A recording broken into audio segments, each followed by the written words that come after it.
नमस्कार दोस्तों, मेरा नाम है प्रोफेसर यूपेश कुमार और दोस्तों हम लोग जो है वर्ल्ड हिस्ट्री देख रहे हैं। वर्ल्ड हिस्ट्री की जो सीरीज चल रही है, जिसमें आज हम लोग देखेंगे इंग्लैंड की क्रांति, जिसको हम लोग गौरवपूर्ण क्रांति के नाम से भी जानते हैं या फिर इसको हम लोग रक्तहीन क्रांति के नाम से भी जानते हैं। इसमें हम लोग देखेंगे कि किस प्रकार से जो है अ, इंग्लैंड में जो गौरवपूर्ण क्रांति है वो प्रारंभ हुआ और वहाँ के लोगों को एक राजा नए राजा की प्राप्ति होती है। वहाँ जो क्रांति होगा जिसमें किसी भी प्रकार का रक्त का एक बूंद भी नहीं बहेगा। तो इसको हम पूरे विस्तार से देखने वाले हैं और डिटेल से देखेंगे।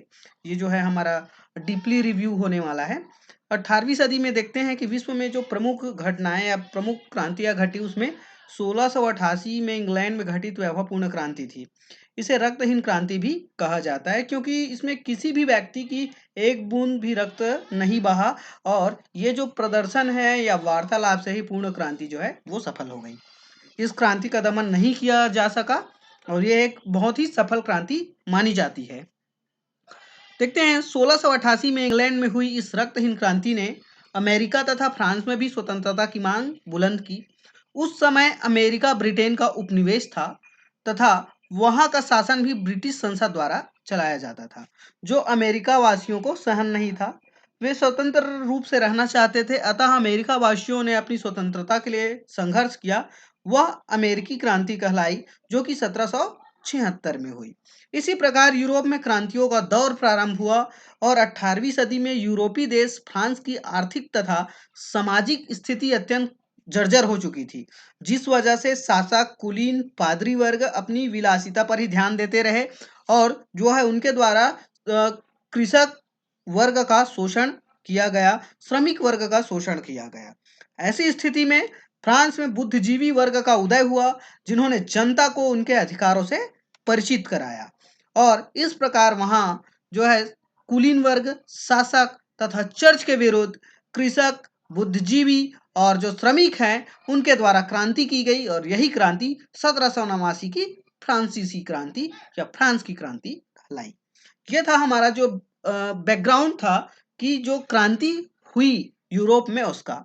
अब देखेंगे कि 1688 में जो क्रांति होती है इंग्लैंड में, उसकी भूमिका देख लेते हैं कि आखिर क्या होना था उस क्रांति में या क्या हुआ। देखते हैं, थोड़ा पीछे जाएंगे। 1685 में इंग्लैंड के शासक चार्ल्स द्वितीय की मृत्यु हो गई। उसके बाद उसका भाई जेम्स द्वितीय के नाम से इंग्लैंड के राज सिंहासन पर बैठा। राजा बनने के बाद उसने कैथोलिक धर्म का प्रचार प्रसार किया। उसने अपनी नीति सफल बनाने के लिए लुई 14वां से प्राप्त सेना तथा धन को आधार बनाया। देखो, जो लुई 14वां है उस समय जो कि फ्रांस का राजा था, वो भी एक निरंकुश कैथोलिक धर्म को मानने वाला शासक था और जो जेम्स द्वितीय है वो भी एक निरंकुश और कैथोलिक धर्म को मानने वाला शासक हुआ इंग्लैंड का और दोनों के मध्य बहुत ही अच्छी मित्रता थी। देखते हैं, 1685 में जब फ्रांस में आतंकवाद का वातावरण वो प्रारंभ हो रहा था, तो बड़ी संख्या में असंतोष शरणार्थी इंग्लैंड आने लगे। इससे इंग्लैंड में भी असंतोष का जो है माहौल पैदा हो गया। जेम्स ने विश्वविद्यालय तथा सरकारी नौकरियों में कैथोलिक धर्म को मानने वाले व्यक्तियों को ही रखा। इसके अन्य अवैध अनुचित कार्यों से इंग्लैंड में तीव्र रोष की भावना जो है और विरोध जो है फैलने लगी। अंत में जेम्स को इंग्लैंड छोड़ना पड़ा और संसद ने उसकी बेटी मेरी को इंग्लैंड की शासिका बनाया। इस घटना को इंग्लैंड में महान क्रांति या वैभवपूर्ण क्रांति कहा जाता है। इसमें रक्त की एक बूंद भी नहीं बहती और परिवर्तन हो जाता है, इसलिए इसे गौरवशाली क्रांति भी कहा जाता है। दोस्तों, देखेंगे कि जो इंग्लैंड की रक्तहीन क्रांति है उस क्रांति के कारण क्या है, इसको पॉइंट टू पॉइंट हम लोग देखने वाले हैं। पहला है जेम्स द्वितीय की निरंकुशता। जेम्स द्वितीय निरंकुश और स्वेच्छाचारी शासक था।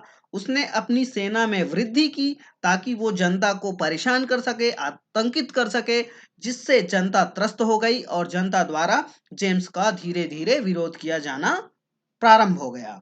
दूसरा देखेंगे, संसद द्वारा अधिकारों के लिए संघर्ष।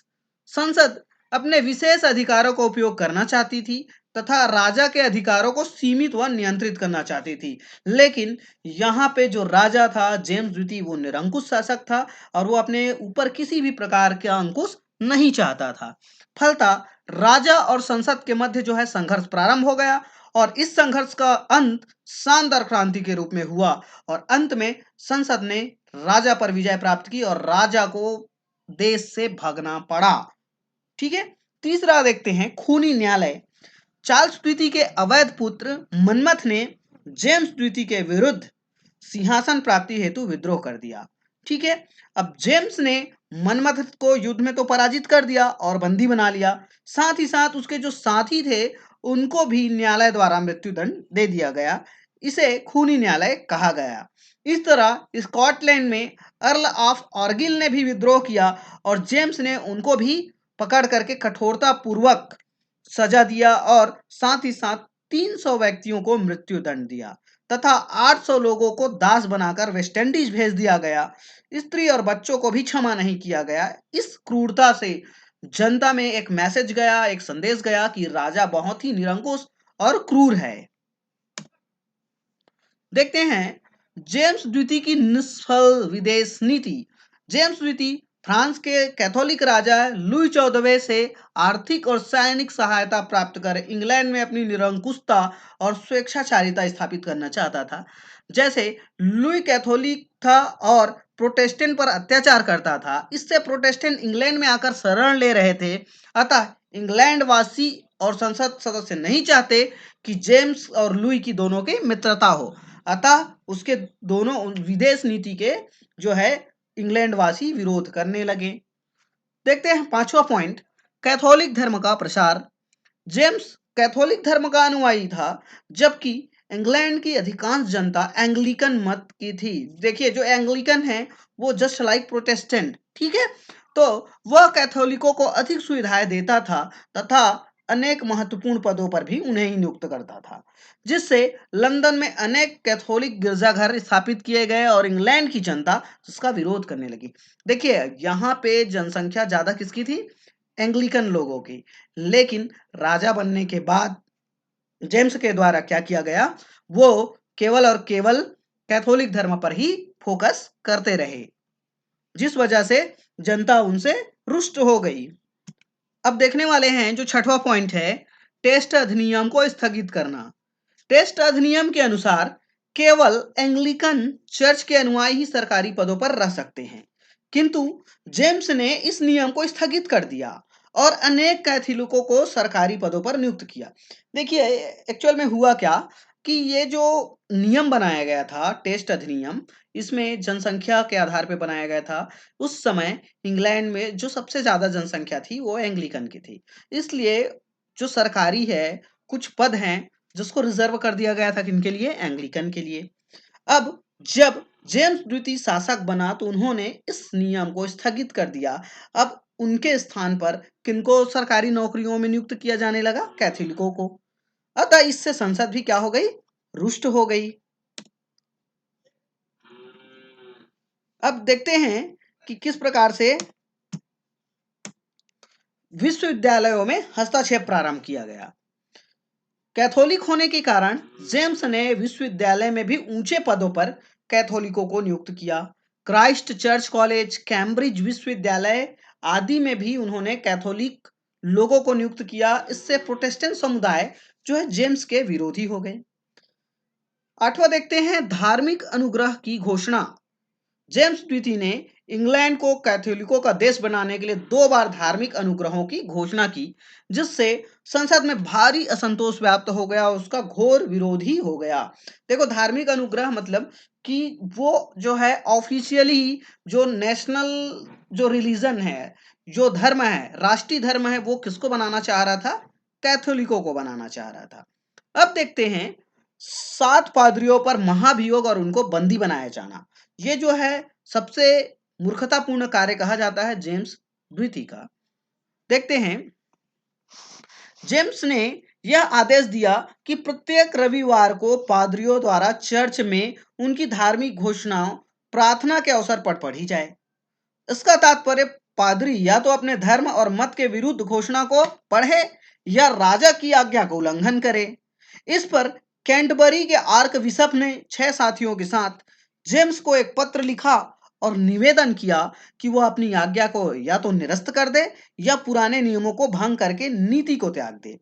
इससे कुपित होकर जेम्स ने पादरियों को बंदी बनाकर उन पर मुकदमा चलाया, परंतु न्यायालय ने उनको दोष मुक्त कर दिया। इससे जनता और सेना में जेम्स के प्रति विरोध उत्पन्न हो गया।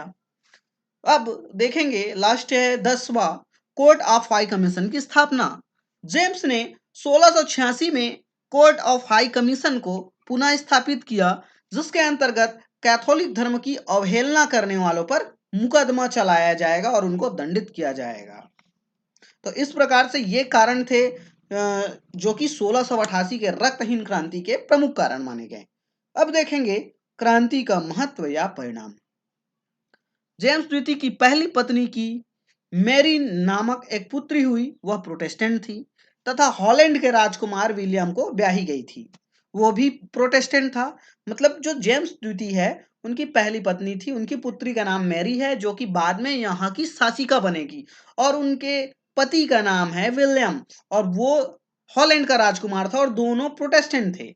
इंग्लैंड वासियों को विश्वास था कि वही इंग्लैंड की शासिका बनेगी, अतः जेम्स के अत्याचारों से त्रस्त होकर मेरी और विलियम को बुलाया तथा उनके सम्मुख कुछ शर्तें रखी गई, जिन्हें स्वीकार कर लिया गया तथा इनके साथ ही 13 फरवरी 1689 को विलियम तथा मेरी संयुक्त रूप से इंग्लैंड के राज सिंहासन पर आसीन हुए।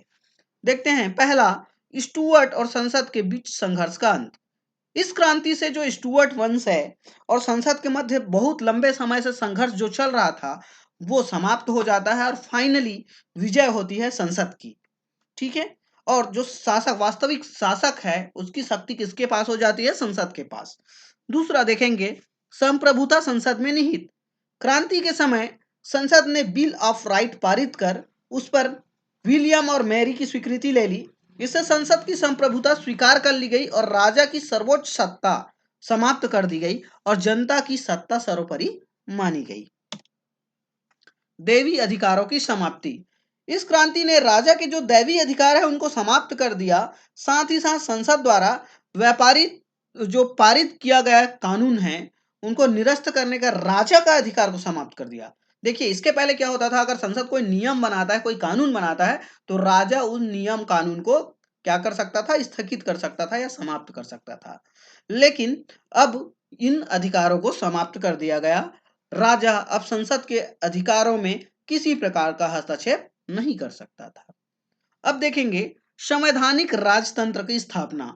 क्रांति से पूर्व राजा सर्वोपरि था, लेकिन क्रांति के बाद राजा की स्वेच्छाचारिता समाप्त हो गई। उसके अधिकार संसद द्वारा नियंत्रित कर लिए गए तथा सीमित कर दिए गए। अब राजा एक इंग्लैंड में जो राजतंत्र है वो लोकतंत्र के मध्य जुड़ा हुआ नजर आने लगा। अब देखते हैं सेना पर संसद का अधिकार। क्रांति से पूर्व जो सेना है उस पर राजा का अधिकार होता था। राजा जहां भी चाहे या जिस भी देश के साथ चाहता था वह युद्ध करने के लिए सेना को ऑर्डर दे सकता था। किंतु इस जो है 1688 की क्रांति के पश्चात सेना पर संसद का अधिकार हो गया, जब तक कि किसी भी देश के साथ संधि या युद्ध जो है संसद के द्वारा पारित नहीं किया जाता था, सैनिक या सेना वो क्या है राजा के द्वारा कहीं भी नहीं भेजा जा सकता था। अब देखते हैं कैथोलिक खतरे का अंत और इंग्लैंड का धर्म एंग्लिकन। बिल ऑफ राइट में यह स्पष्ट कर दिया गया कि कोई भी कैथोलिक राजा जिसका विवाह कैथोलिक से हुआ हो राज सिंहासन पर नहीं बैठेगा। इस प्रकार इंग्लैंड सदा के लिए कैथोलिक खतरों से मुक्त हो गया तथा यह स्पष्ट हो गया कि एंग्लिकन धर्म इंग्लैंड का वास्तविक धर्म है। चर्च पर से राजा के अधिकारों का अंत कर दिया गया। और देखते हैं संसद द्वारा गृह और विदेश नीति का निर्धारण। पहले गृह और विदेश नीति का निर्धारण राजा करता था, किंतु क्रांति के बाद गृह और विदेश नीति का निर्धारण संसद के परामर्श और स्वीकृति से किया जाने लगा। इससे इंग्लैंड की अंतर्राष्ट्रीय प्रतिष्ठा में वृद्धि हुई और औपनिवेशिक साम्राज्य का विस्तार हुआ। और देखते हैं कि इसी के पश्चात जो है साम्राज्यवाद की भावना और बढ़ेगी और इंग्लैंड जो है पूरे दुनिया को अपने कब्जे में कर लेगा। यूरोप की राजनीति पर प्रभाव। इंग्लैंड की शानदार क्रांति का प्रभाव यूरोप के देशों पर भी पड़ा। अब तक यूरोप में निरंकुश और स्वेच्छाचारी शासन था, परंतु इस क्रांति के कारण यूरोप में भी लोकतंत्र और वैज्ञानिक राजतंत्र के लिए आंदोलन प्रारंभ हुआ। इस प्रकार से इंग्लैंड में अमन शांति का वातावरण निर्मित हुआ। तो ये हमारा जो 1688 की क्रांति है वो समाप्त हुई।